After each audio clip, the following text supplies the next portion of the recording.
Hello, my name is Vicki Molta, and this is You and Your Mental Wellness for February 2016.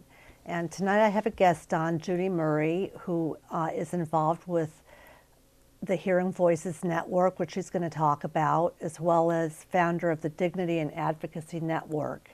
So the first thing I just want to ask you is, how did you get involved with it, and both of these different things, what are they about? And DAN, Dignity and Advocacy Network, I formed in the wake of my son Dan's suicide in 2014, and it was formerly called Don't Accept No, but since his death I've changed the name and the mission for the organization because I continue to gain knowledge and insight since his death about what was really happening with him and so many others like him.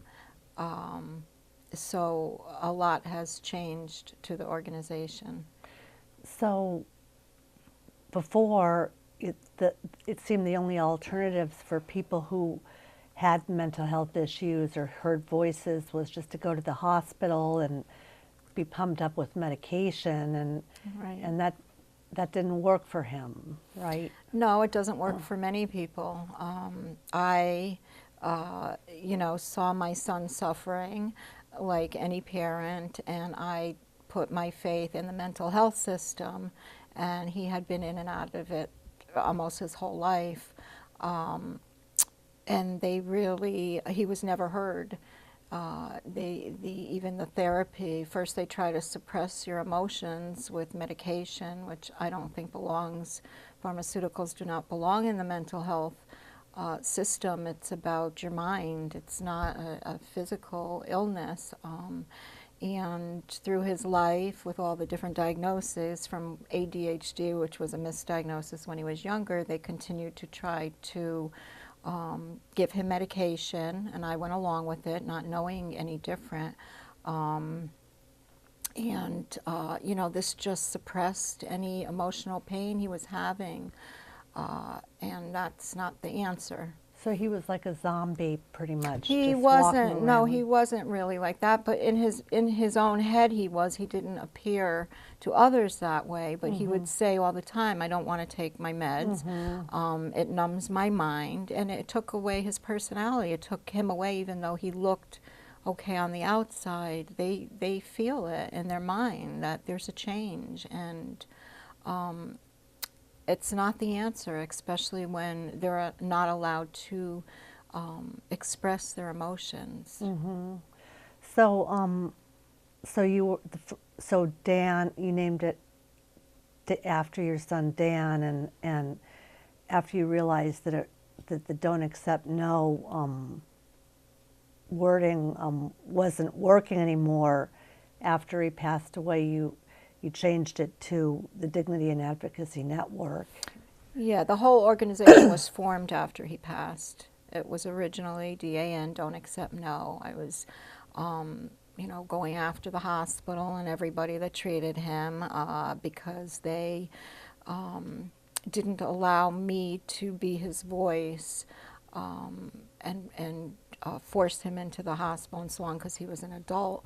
And I realized I really had no right to do that, and that when he did end up in the hospital, that's when he took his life, 2 weeks after he got out, because he realized that there was he had spent his life in and out of the system, and when he spent 10 days in the hospital, he truly realized there was nobody there that would hear him and believe in him and connect with him. Right. Well, I know many people who've been hospitalized and in psychiatric wards and hospitals, and it can be really traumatic. It's not a warm, loving place. It's scary and terrifying to be in a place like that. Absolutely. And to see people who are really, some of them act in ways that people don't understand, and there's a lot of suffering, and so there's got to be another way of treating. I think you're right. I think there has to be another way of, instead of pathologizing, mental illness and just sticking them in the hospital and shooting them up with medications that make them have bad side effects. And so you're right about that. Yeah, that's definitely not the answer. You know, the traditional mental health system looks at someone in mental pain or having strange experiences, unusual experiences such as voices, visions,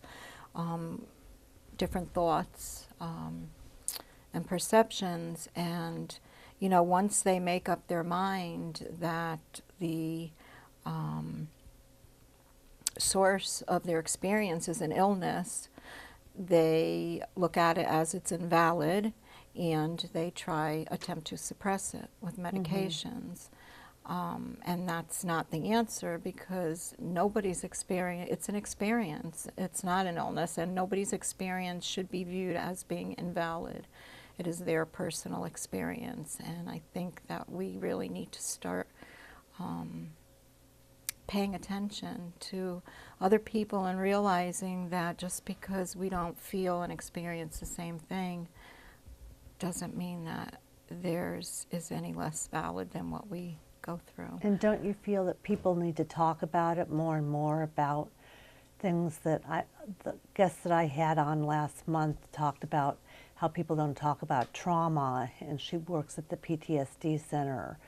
And I think it's the same thing with hearing voices too. People don't talk about it, and they need to talk about it and not stigmatize it. Or yes, but even the mental health system is stigmatizing because they try to suppress it. So, you know, I believe that's where the stigmatism comes from the system itself. And you know, we're a psychophobic nation, and we're afraid of the psyche. So anything different from the mind puts fear into people, and that's what has to change. And I want to go back to the trauma of hospital, especially for people hearing voices. It's very traumatic. A lot of them are in spiritual opening, which is where the voices come from. It's unconscious material merging with consciousness, allowing for these experiences to happen, whether it's from spiritual practices or trauma in their life. And the psychic stimulation of the everyday world is very, it interferes. It's a transformation that's going on, and interferes with that. And it's very painful to them. So an environment of a hospital, psychiatric ward is the worst place for them to be when they're going through that. It's so stimulating and interrogating people. Right. And I kind of got ahead of myself, but we do run a group in the hospital on the psych unit for the inpatients. So the Dignity and Advocacy Network, what do you do? What is that? Do you give presentations, or? And I also want to hear about the Hearing Voices Network. I just want to know what the difference is between the two of them, or if they're both. Well, the Hearing Voice Network is international. It's a international network of support groups. And my organization, the mission is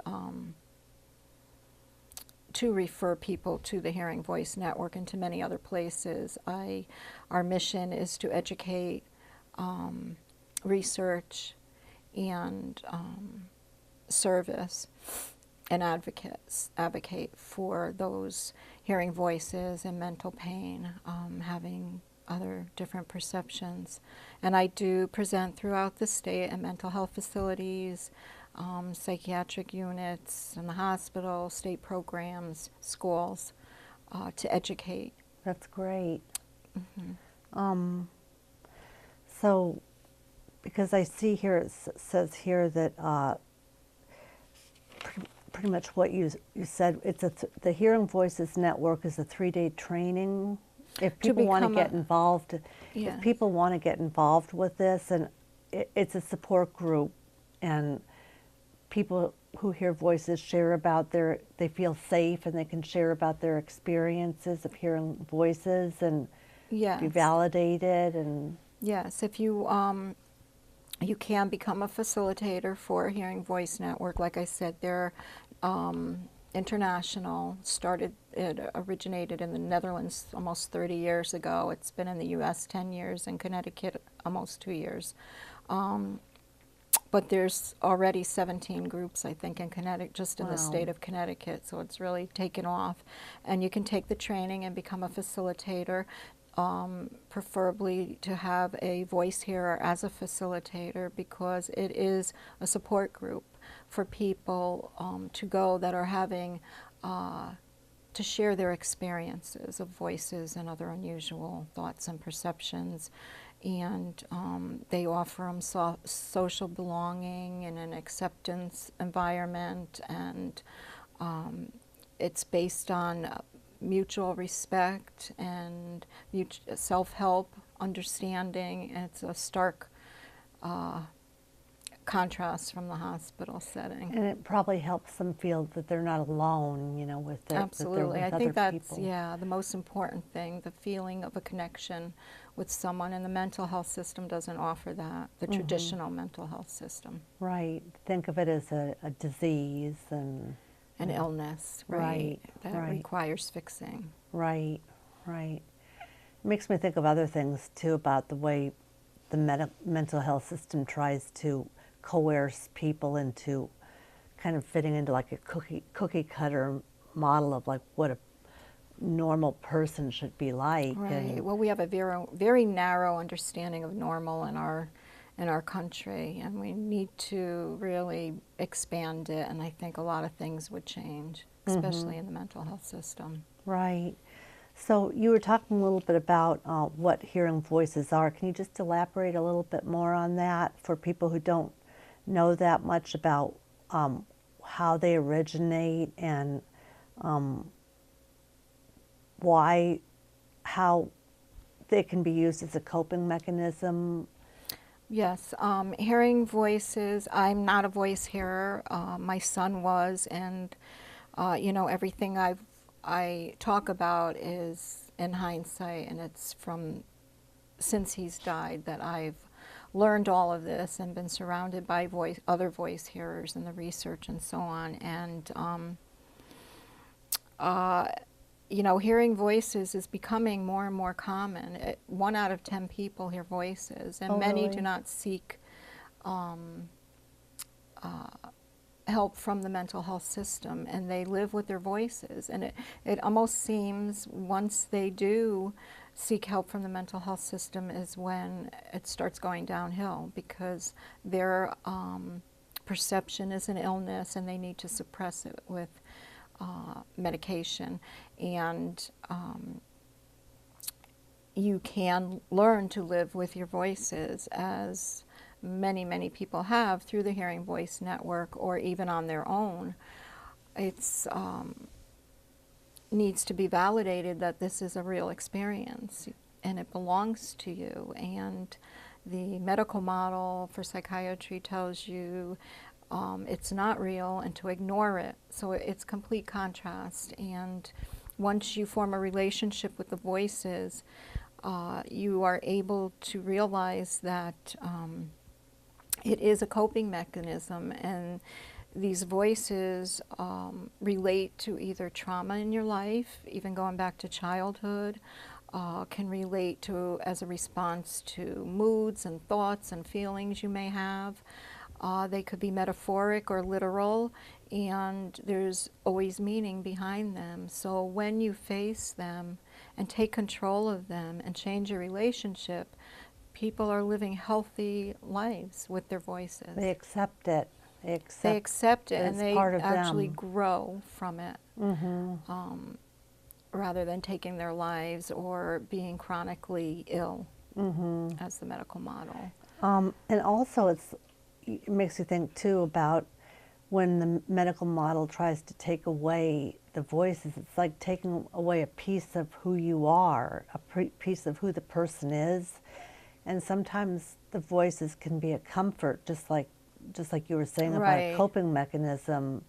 It's something they've lived with. Right. And with my son, and many others, the medication and trying to ignore them escalates the voices and makes them worse. And without an understanding that they are real and you're not crazy or ill, they escalate and they can't deal with them. But when they realize it's real and they have total control over it, and it's actually very helpful to them, and it is a part of them. And it is from an unconscious material merging with consciousness to be able to have these experiences. You know, we don't have a problem with psychics and mediums, and Right. why I was is gonna that? ask you Why, that. when someone else who doesn't claim to be that or hears scary, you know, voices or derogatory voices, well, they can learn that it could be a metaphor, you know, and what is it really trying to say? Or voice hearers have total control over them. They can literally tell them to go away and come back later or tomorrow and don't talk to me like that and so on. And the voices go away. It's pretty amazing to hear how they deal with them. So it's like another level of consciousness in a way. Well, Different. I believe that these voices are, you know, many of them, people will describe them as being their own or coming from within. So that's your inner self. And that's in our unconscious mind. It's not in our, you know, our higher inner self. So that's how my belief in how it happens, and I've researched, and, you know, I do believe that's what's going on. Let me see here. So I just want to know what kind of research, what kind of areas you looked into after you realized that the hospital experience wasn't working. Where did you start? Where did you go, and where did you start on the journey to be able to find that that there are alternative, more accepting ways of dealing with the voices? Well, as I went through my grief, I was very angry at first, and I wanted to lash out at any of the doctors or the hospital, and everything seemed to just fall in place. I'm very spiritual, and I believe Dan. I can feel him guiding me, and like I said, it just kind of fell into place. I can't even remember how. I think a friend of mine was getting an award through NAMI, and I ended up going to see that one evening, and there was a panel from the Hearing Voice Network there, and that's how I became familiar with them, and I just researched it and became a facilitator and realized, you know, my organization it wasn't about lashing out, and what I had originally started with, it was about change and about, you know, we need reform. We need things to turn around. Right, right. So I don't know just if I answered your question. yeah. I'm just thinking. I think NAMI. There's some organizations that are more accepting of that. Is NAMI, National Alliance on Mental Illness, were they one of the first organizations that started the Hearing Voices Network? Hearing Voice Network? No. It just happened to be they had people there, a panel there talking from the Hearing So you Voice kind Network. of felt like almost that it was like a higher power that was leading you after Dan died. You almost felt. Did you feel that? I mean, up until this moment, I just constantly am having, you know, connections just fall into my lap, and I feel like I'm learning still every single day. So it's like a calling. It's like Dan's calling it you is. to take this path and take something very sad and tragic that happened in your life and turn it around and help other people. Right. He was not heard his whole life through the system. And Yeah, I think And now you're this his is, voice, and you're his advocate, yes, and I do feel like that's my purpose now. mhm. Is, yeah, to be And heard for others like him. There's too many out there that are suffering when they don't, when they can be healing and growing. right, right. So, do you think that in the future there's going to be more and more hearing voice networks that will be? You said it's worldwide, so you think it's going to keep expanding It and is, it it's going is. to Yeah, the transform? trainers for the U.S. are from Mass Recovery Learning Center, and they're wonderful. And they travel the country and train constantly more and more facilitators. And it's spreading. You know, like I said, we run a group in the hospital. Some of them come in drugged up, and some of the patients, but I actually see a glimmer of hope in their eyes, probably for the first time, when they feel that they're not ill, and this is Mhm. real, and there's other people like them, and it's okay to talk about it. Mhm. So That's it's catching. right. It's slowly So, is catching. your hope eventually to just really minimize hospitalization altogether and just have it maybe as just a very temporary place, or not have it at all, or I mean, I think things just need to change in the hospital. Sometimes people need kind of a retreat is a better word, I like to say, than a psychiatric unit in the hospital. I think a lot of things need to change in the mental health system. It's just, today they say our thoughts can change our DNA. So if our thoughts are that powerful, why are we putting these drugs in ourselves to change the chemistry in our mind, when our thoughts can fix things? If they can fix something physical, cancer, if it can change the structure of your DNA, it's pretty powerful. And I think what we're doing to our mind with these drugs is barbaric. mhm, mhm. Well, I have personal experience, so I know what it's like. I don't hear voices, but and I've disclosed about myself in the past too, and there have been some medications that totally wipe you out, and they take away every aspect of, not every, but just person who you are, your own uniqueness, and And then I hear people say, oh, I couldn't be without my right, medication. I have a friend who's diagnosed with OCD, and she says she could not be without her medication.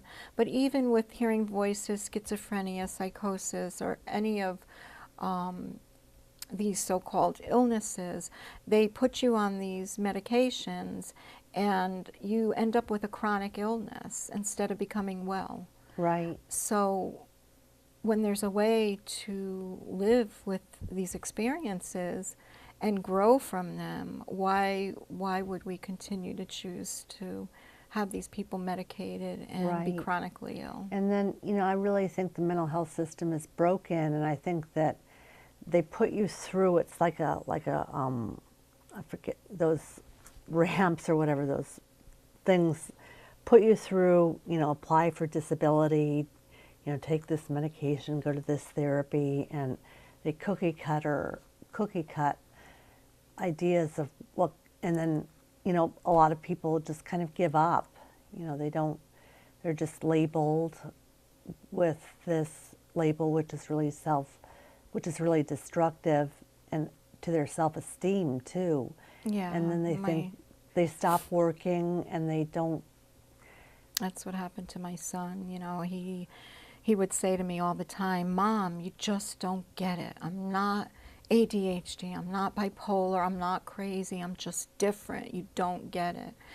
And I knew in my heart he wasn't crazy, but near the end, he heard voices 24/7. He wasn't eating or sleeping, and it was just so difficult to watch him fall apart in front of my eyes. And I had to put my trust in someplace. And where else put it but the mental health system? Too Right. many people don't know any better, and that's why I'm doing what I do also, because I don't want anyone to go through that like we did. So, what when so if someone does first hear voices or a loved one hears voices, what can be done initially? Like what is because like you said, there's not a one size fits all. You know, like maybe like you said, some people take medication. They need to take medication. So are you saying that every, it's different for every person, or that? Well, I think before they put people on medications, how many people diagnosed with schizophrenia, psychosis, bipolar are not, it's not biological in nature, requiring medication.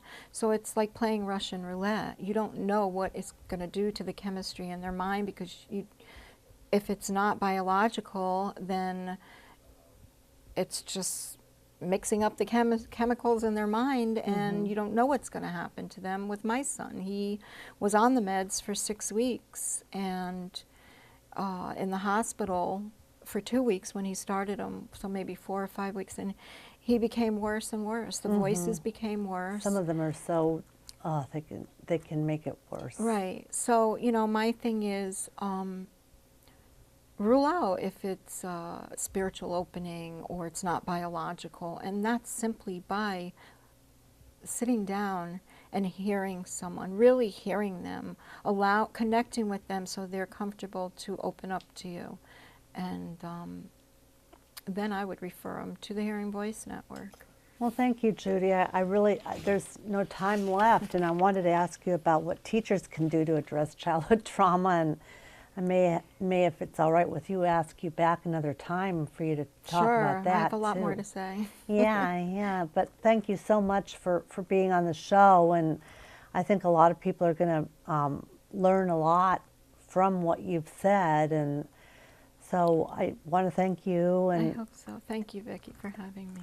You're welcome, and I want to thank Jeff and for doing the camera work, and Abigail, and the people who are watching, and I'll be here next month. So thank you, and enjoy the spring weather. I just talk.